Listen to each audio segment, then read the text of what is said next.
Welcome to the Health Headliner podcast by Tudu Digital. Our content is informational only and not medical advice. Please consult your provider. Now, let's dive into today's headlines. Okay, so I want you to picture something. Imagine a birthday party. The room's full of people, there's a cake on the table, and it's lit up by 85 candles. Which is, first of all, a serious fire hazard. A huge fire hazard. But it also represents this monumental achievement. And the guest of honor is sitting there about to blow them all out. Yeah. Now, what's your first thought about that person's mental state? What's the expectation? Well, statistically, our expectation is decline. It's a winding down. At 85, it's considered completely normal to have, slower processing speeds. Maybe you can't recall a name as quickly, or you might repeat a story you've already told. Right. We see cognitive decline as this sort of inevitable tax that you pay for living a long life. Exactly. It's just part of the deal. But then you look closer at this 85-year-old, and they are not just present. They're sharp. They're in the corner debating politics. They remember the name of your cousin you mentioned once 2 years ago.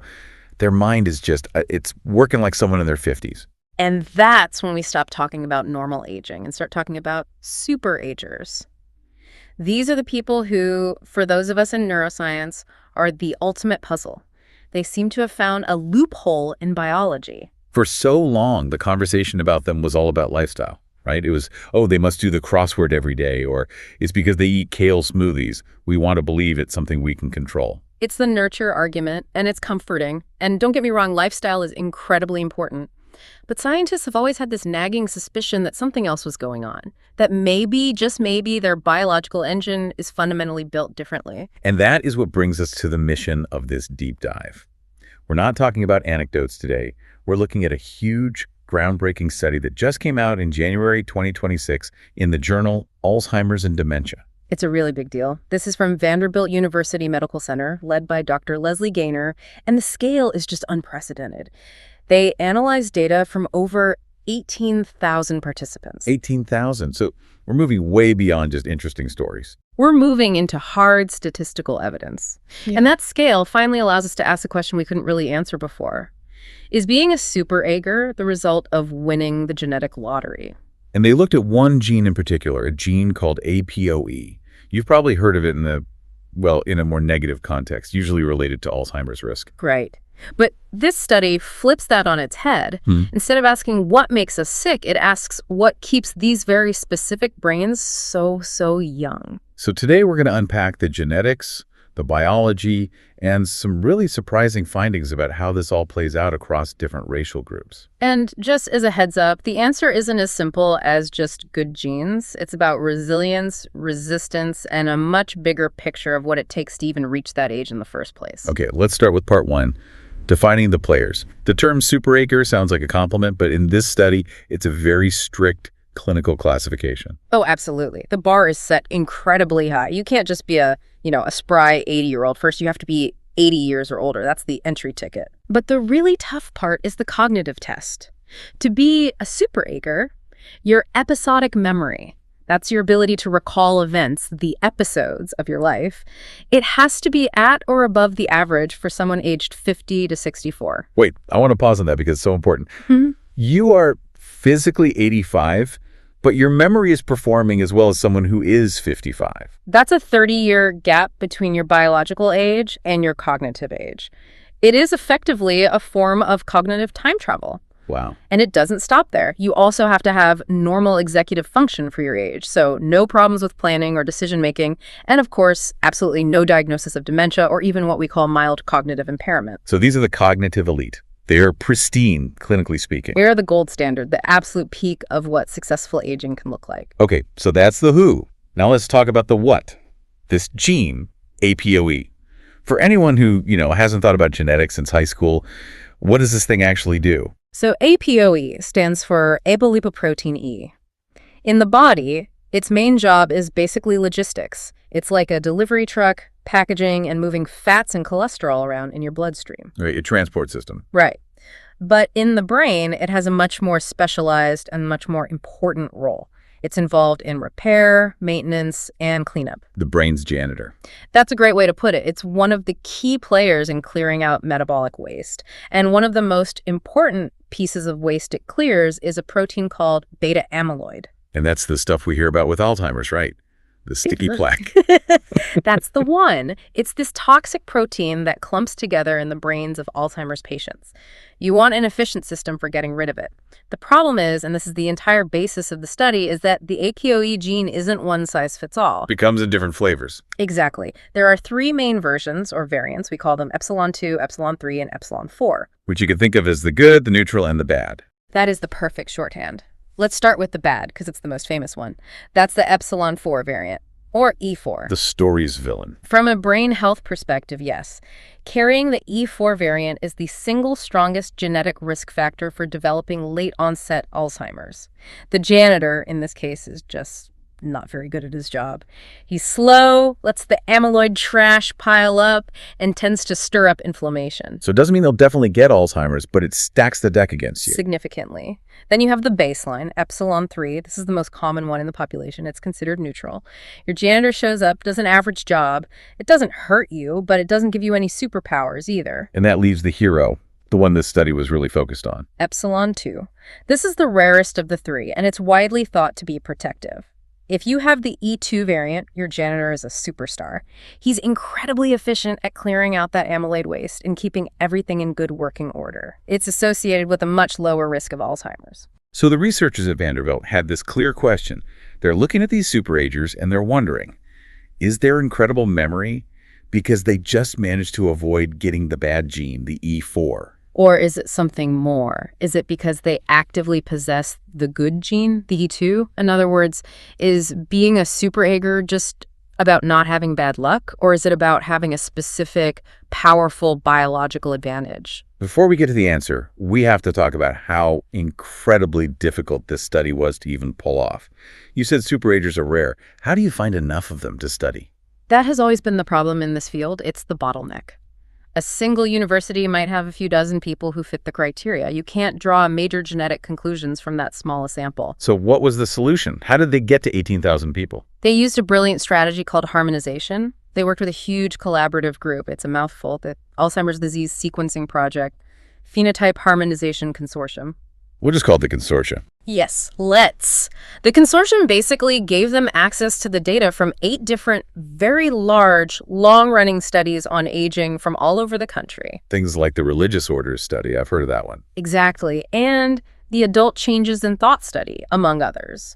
But that creates a new challenge. If one study uses a word list to test memory and another uses a story, how can you compare the results? It's apples and oranges. Right. The data is all different. And that's where the harmonization part comes in. It's a very sophisticated statistical method where they essentially convert everyone's scores to a common scale. Instead of your raw score, they look at how you performed relative to the average of your group. It creates a universal language. It's like a ton of work. A massive amount of work, but it was the only way.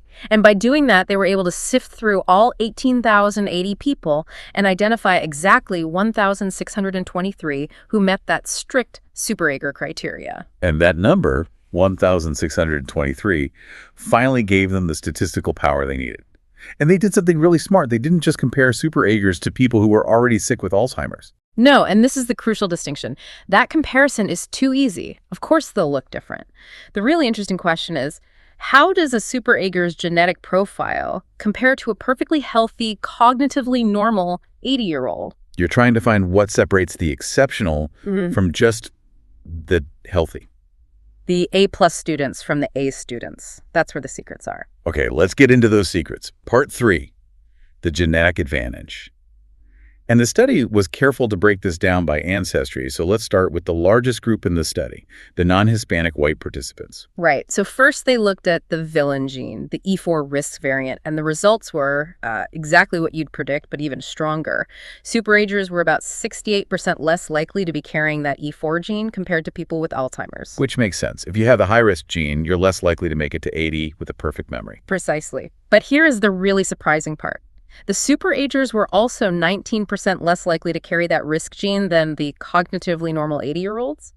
So even the healthy group had more of a genetic risk burden than the SuperAgers did. Yes. And what that implies is that just normal aging already involves carrying a little bit of genetic baggage. You can have some risk and still be fine. But to be a SuperAger, to be truly exceptional, You need to have an almost perfectly clean slate. Very little genetic drag. Okay, so step one seems to be avoid the bad stuff. What about the other side of the coin? The protective gene, E2. This is where it gets really exciting, Yeah. because this is the first study big enough to prove this link so clearly. They found that the white superagers were almost 30% more likely to have the protective E2 gene than the normal 80-year-olds. And what about compared to the group with Alzheimer's? It's a huge difference. They were over 100% more likely to have it. So it's not just about dodging the bullet. No, it's about wearing a bulletproof vest. It points to what the researchers call a double advantage. It seems that for this group, becoming a SuperAger is about both the absence of a major risk factor and the presence of a major protective factor. You really did have to win the lottery. Twice. It strongly suggests that a lucky draw in the genetic casino is a massive part of their story. But as with everything in science, the story gets more complicated, and in this case, a lot more interesting. Let's move to part 4, the complexity of diversity. Because the results for the non-Hispanic Black participants were not the same. This part of the paper is so important, and it's a powerful lesson in why we absolutely need diversity in these huge research projects. They were able to identify 211 Black superagers. Now, that's a smaller number, but it's still the largest group of Black superagers that has ever been studied genetically. So how did the genetic lottery look for them? Well, when they compared the Black superagers to the Black participants who had Alzheimer's, the pattern held up. The superagers had a healthier genetic profile. Less of the bad E4 gene, more of the good E2 gene. So the basic biology of the gene seems to work the same way. Janitor is still a janitor. Right. But here's the twist. When they compared the Black superagers to the cognitively normal Black 80-year-olds, that genetic advantage disappeared. What do you mean it disappeared? The difference was not statistically significant. So let me get this straight. In the white cohort, the SuperAgers were clearly genetically superior to their healthy peers. But in the Black cohort, the SuperAgers and their healthy peers looked pretty much the same genetically. From the perspective of the APOE gene, yes. And a simplistic reading of that would be, oh, I guess this gene isn't as important in this population. But the researchers argue that is absolutely the wrong way to look at it. To understand this, we have to talk about a concept called survivorship bias. Which is a statistical idea, but it's rooted in a very real, very sobering reality. It is. We just have to acknowledge the context of life in the United States. Yeah. Due to a whole host of systemic health disparities, things like access to care, higher rates of cardiovascular disease, socioeconomic pressures, Black adults on average have higher mortality rates earlier in life. So just making it to age 80 as a Black person in America is, from a statistical standpoint, a tougher journey. A much tougher journey. The biological and environmental filter is far more aggressive.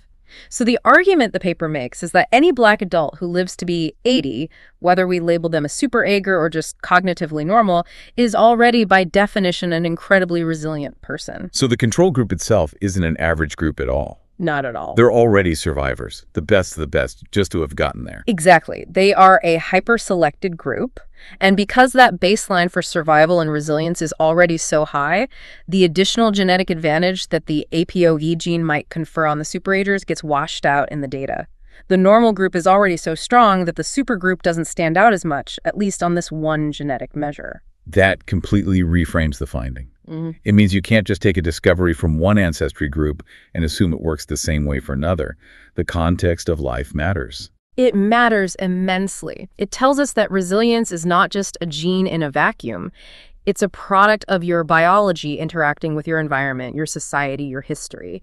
And it hints that for Black superagers, there might be other powerful resilience factors, maybe other genes or lifestyle interactions that are even more important than APOE. This idea of resilience is something the researchers really dig into, and they draw a distinction that I found fascinating. They talk about resilience versus resistance. To me, those words sound pretty similar. They do in everyday language, but in neuroscience, they mean two very different, very important things. Resistance is about avoiding the disease pathology in the first place. It means your brain physically prevents the amyloid plaques and tau tangles from ever forming. So resistance is like having a shield. The enemy never even gets inside the castle. That's a perfect analogy. Resilience, on the other hand, is your ability to function normally even if the enemy is inside the castle. It means we could scan your brain and see plaques, see tangles, the physical hallmarks of Alzheimer's, but your memory and your thinking are still sharp. You're coping with the damage. Your brain is finding workarounds. It's the most incredible phenomenon. That you can have a brain that looks sick, but a mind that is healthy. And what this study suggests is that our hero gene, APOE22, might be doing a bit of both. We know it confers resistance by helping clear out the amyloid. Right, it keeps the enemy out. But the fact that SuperAgers perform so exceptionally well, better even than their healthy peers, suggests it might also be boosting resilience. It might be helping neurons stay strong and find those workarounds even when some damage is present. And what about the timeline? I thought the bad gene, E4, was mainly a problem for people in their 60s and 70s. That was the conventional wisdom. We kind of assumed that if you made it past 80 without dementia, maybe your genes didn't matter as much anymore, that you'd sort of outrun your genetic risk. But this study flips that idea too. It really does, because everyone in this analysis is 80 or older, and the fact that we still see the strong genetic signal, that SuperAgers still have far less of the bad gene than their normal peers, proves that this gene's influence doesn't just stop. It continues to shape your brain health deep into old age. You're never really off the hook, genetically speaking. The good keeps helping and the bad keeps dragging. The influence persists, yes. Of course, we should be critical and talk about the limitations here, because this is an amazing study, but it's not the final word. You mentioned that the participants across the board were very highly educated. They were, yes. The average was about 15 years of education, which is, at least some college for most people. And we have decades of research showing that education helps build something called cognitive reserve. Absolutely. Cognitive reserve is like a savings account for your brain. All those years of learning, problem solving, and engaging your mind builds a denser, more complex web of neural connections. You have more backup pathways. So if you lose a few connections because of age or disease, you have other routes your brain can take. Exactly. You have redundancy built into the system. Which raises the question, are we just seeing the effect of a good gene here? Or are we seeing the effect of a good gene in people who also spent a lifetime building up this massive cognitive reserve? It's almost certainly an interaction between the two. The study can't fully disentangle that. We are looking at the combined effect of good genes and, very likely, a life of privilege and access to education, nature and nurture working together. There was one other detail in the data that I actually found to be the most hopeful part of this whole thing. We've been talking in probabilities, 68% less likely, 30% more likely, but that's not 100%. Right, and that's a critical point. Not all SuperAgers had the protective gene, and more importantly, there were SuperAgers in the study, people with the memory of a 50-year-old who were carrying the bad E4 risk gene. So they were dealt a bad genetic hand, but they were still winning the game. They were defying the odds written in their own DNA. And that is perhaps the most important takeaway for anyone listening. Your genetics are about probability, not destiny. That's huge, because it means there are other factors powerful enough to overcome even a significant genetic risk. It leaves the door wide open for all the other things we know are important. Lifestyle, that cognitive reserve, social engagement, and probably other genetic or biological factors we haven't even discovered yet. So as we start to pull this all together, we have this groundbreaking study. We understand the power of this specific gene, APOE, and we see the really important nuances in the data. But I can't walk into a lab and ask for a gene swap. So what's the practical takeaway for us? The takeaway is all about the mechanism. As the lead author, Dr. Gaynor, pointed out, studying the SuperAger is a tool.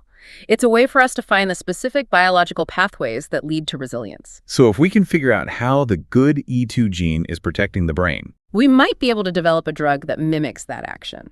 We can't give you the gene itself, but maybe we can design a molecule that flips the same switches that the gene flips.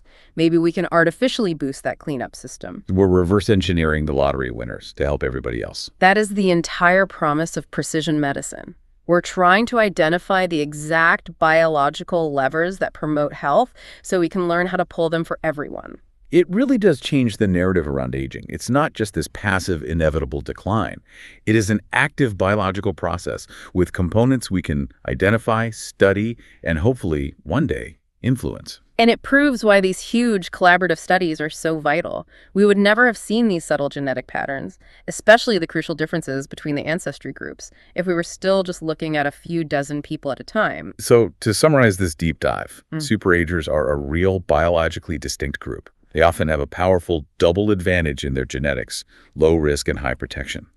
But how that advantage plays out is shaped by the entire context of a person's life. And crucially, even if you don't have that perfect genetic hand, exceptional aging is still on the table. The game is not over. Which brings me to my final thought for you to take away from this. We spent a lot of time focusing on the genetic lottery winners, the people with the protective E2 gene. But I want you to think about that other group, that small, fascinating group of SuperAgers who didn't have the good gene, who even had the bad one. And yet, they're still at the top of their game at 85. The ones who won despite the odds. Exactly. What is their secret? What are they doing? Is it something about their diet, their mindset, another gene we don't know about? Maybe the next truly massive breakthrough in aging won't come from studying the people who were born to win, but from understanding the people who were supposed to lose, but found a way to win anyway. That's where the real magic might be hiding. It's a fantastic question, the outliers within the outliers. Thanks for joining us for this deep dive into the SuperAger brain. Until next time, keep asking questions. Thanks for tuning in to the Health Headliner podcast by To Digital. Like and subscribe for more health news and breakthroughs. Stay healthy and informed. See you next time.